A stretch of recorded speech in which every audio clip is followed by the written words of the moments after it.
이 영상을 클릭해 주셨으니까 또 알려드려야죠. 인생 쉽게 삽시다.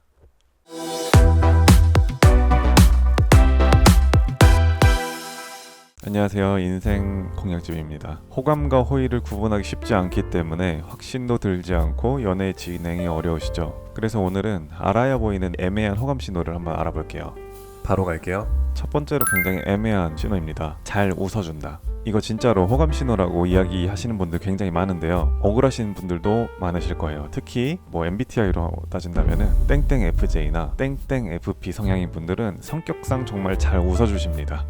그 중에서도 특히 ENFP 분들 뭔 말을 해도 터집니다.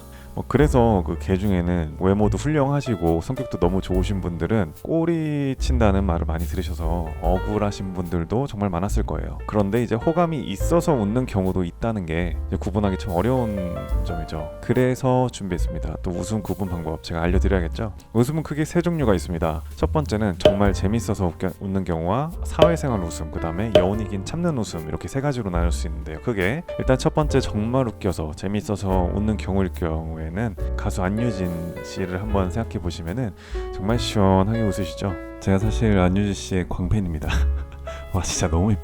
진짜 웃기거나 너무 재밌어서 내 감정이 너무 재밌어서 웃는 경우, 그리고 성격이 너무 밝아서 항상 이제 미소를 이렇게 말해도 되는지 모르겠어요. 이게 좋은 뜻입니다. 그러니까 실실 항상 웃고 계시는 경우, 이런 경우는 마음이 있어서 웃는 게 아닐 가능성이 높습니다만 긍정적이라고 볼 수 있습니다. 왜냐하면은 감정이 싫으면은 웃음 자체가 잘 안 나오거든요. 호감이 시작이 될 수 있는 여지가 있습니다. 다만 아직 확실한 호감은 아닙니다. 그렇기 때문에 주의하세요. 두 번째는 사회생활 웃음입니다. 최근에 스타카토 웃음이라고 많이 영상 돌아다녔었죠. 그래서 스타카토 웃음은 사회생활 웃음에서도 의식적으로 많이 요즘 없어진 것 같아요. 들킬까봐. 어쨌든 웃음 뒤에 오는 표정이 금방 원래대로 돌아오는지 안 돌아오는지, 그리고 웃음의 여운이 길게 가는지 아니면은 금방 없어지는지를 잘 보면은 파악을 할 수 있습니다. 웃음 뒤에 눈 아니면 입 둘 중 하나가 금방 원래 표정으로 돌아오는 여운이 없는 웃음은 사회생활 웃음일 가능성이 굉장히 높습니다. 대부분 부장님들이 이거 잘 모르십니다. 세 번째입니다. 여운이 긴 참는 웃음. 이게 바로 호감이 웃음일 가능성이 굉장히 높습니다. 풀어서 말해보면 잘 보이는 사람한테 막 장군처럼 이렇게 웃는 걸 보여줄 순 없잖아요. 그래서 그런 웃음으로 가더라도 금방 웃음을 조절하려고 조금 불편하게 내 웃음을 참으면서 조금 불편하게 웃습니다. 좋은 감정을 참는 거죠. 들키고 싶지 않으니까. 근데 이번과는 다른 게 웃고 나서도 표정이나 분위기가 웃음과 이어져서 길게 갑니다. 말투나 목소리 톤, 표정이 금방 원래대로 돌아오지 않아요. 그렇기 때문에 이런 걸 보셨다면 호감이 웃음일 가능성이 굉장히 높습니다. 웃어주는 건 여기까지 말씀드리고요. 두 번째 애매한 신호, 단 둘이 있을 때의 호감 바디랭귀지. 호감의 바디랭귀지는 정말 다양하게 있습니다. 크게는 몸이 관심 있는 쪽으로 쏠려 있거나 자신의 발의 방향, 팔짱을 끼거나 발을 꼬는 거, 그 다음에 웃음 등이 있고, 정말 미세하게는 각 부위 얼굴 근육의 움직임, 아니면 동공의 크기 변화, 아니면 머리를 넘긴다거나 손가락으로 어떤 것을 만지느냐, 어떤 걸 어떻게 만지느냐에 따라서 정말 많은 신호들이 있는데요. 일단 크게 볼 수 있고 많이들 알고 계시는 대표적인 바디랭귀지는 몸의 방향과 쏠림이죠. 그리고 웃음이 있습니다. 웃음은 전에 자세히 얘기를 좀 해봤으니까 몸이 방향과 이제 쏠림에 대해서 좀 얘기를 해볼 건데요. 몸이 방향이나 몸의 쏠림이 나에게로 있다면 관심이 있다는 충분한 신호입니다만, 단 둘이 있을 때는 주의를 하실 필요가 있어요. 전에 영상에도 제가 이 얘기를 넣었는데요. 이걸 조금 더 자세하게 말씀을 드리겠습니다. 제가 살아있는 표본인데요. 제가 외부에서 업무 아니면 침묵적으로 미팅이 있을 때 전 의식적으로 이런 관심이 있다는 메시지를 주는 바디랭귀지를 합니다. 그렇기 때문에 단 둘이 있을 때는 그 사람만 신경 쓰면 되기 때문에 충분히 연기를 할 수 있습니다. 자, 그래서 이제는 호감 있는 거랑 연기를 하는 거 어떻게 구분을 하면 좋은지 저니까 또 알려드립니다. 어쨌든 방금 말했던 대로 우선 1대1 상황에서는 남자든 여자든 충분히 관심 있는 척 좋은 척 연기 가능합니다. 그렇기 때문에 1대1인 경우보다 여러 명이 모인 자리에서 나오는 호감의 바디랭귀지 신호를 조금 더 믿는 게 좋습니다. 하지만 소개팅 같은 어쩔 수 없는 1대1 상황에서도 구분할 수 있는 법이 있긴 있어요. 이건 딱 한 가지만 보면 돼요.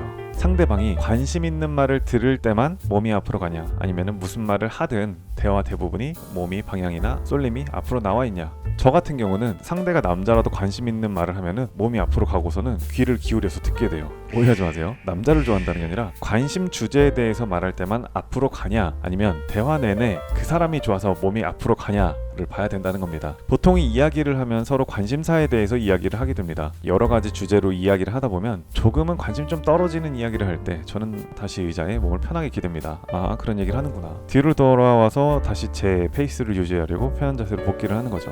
하지만 호감의 경우는 관심 있는 게 이야기의 주제가 아니라 상대이기 때문에 대부분의 시간 동안 몸이 앞으로 자기도 모르게 향하게 됩니다. 앞서 말씀드렸던 호감이 웃음과 함께 자세히 보신다면 호감인지 아닌지 좀 더 확실하게 구분이 가능해질 겁니다.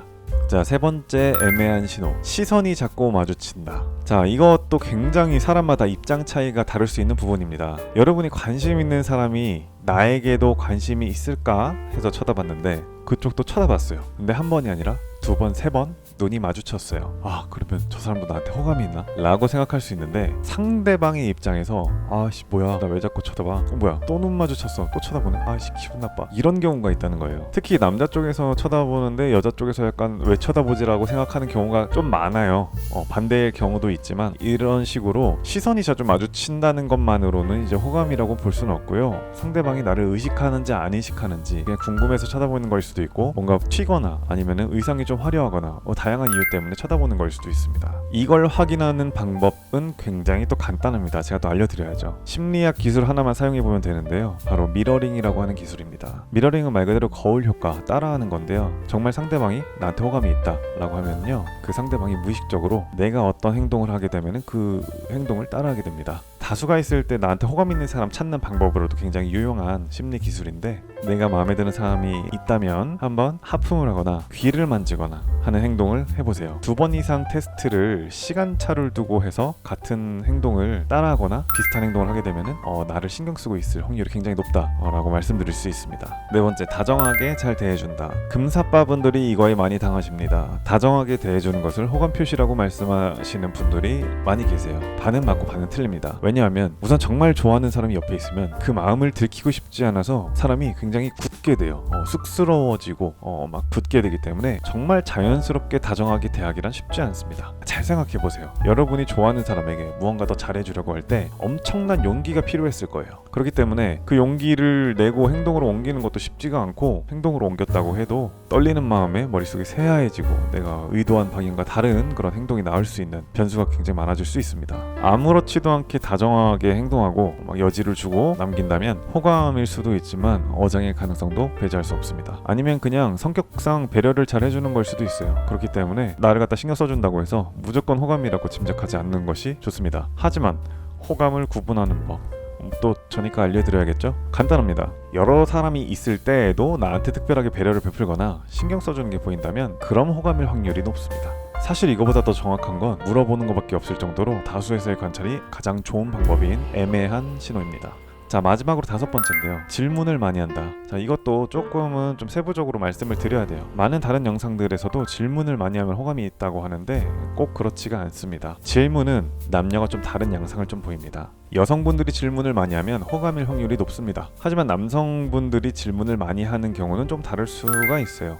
남자의 경우는 기본적으로 매력이라는 베이스가 능력, 안정, 그 다음에 자기가 갖고 있는 힘이기 때문에 이런 매력들을 인정받고 싶은 욕구가 상당히 큽니다. 이성에게. 그래서 호감이 있는 사람이 있을 때 질문과 함께 자신의 매력을 어필하려는, 막 묻지도 않은 자랑을 하는 경우가 굉장히 많습니다. 그럴 때는 이제 호감이라고 좀 판단할 수가 있겠죠. 그래서 남성분들이 그냥 질문을 좀 많이 한다고 해가지고 호감이라고 생각하시면 좀 위험하실 수가 있어요. 하지만 호감일 가능성이 매우 많은 질문, 이 영상을 클릭해 주셨으니까 또 알려드려야죠. 남녀 모두 호감으로 생각해도 괜찮은 질문입니다. 바로 개인적인 질문들입니다. 정보의 출처가 당신밖에 없는 질문, 정보의 출처 자체가 여러분밖에 없는 질문들을 자주 듣는다면 호감일 가능성이 굉장히 높습니다. 예를 들어서 너의 MBTI는 뭐야? 주말에 너는 집에서 주로 뭐하고 놀아? 그러니까 이런 것 같이 질문도 질문 나름입니다. 사실 출처가 여러분에게 있으면은 여러분한테만 물어볼 수밖에 없겠죠. 그 얘기는 여러분한테 물음표가 있다는 거고 궁금증이 있다는 거는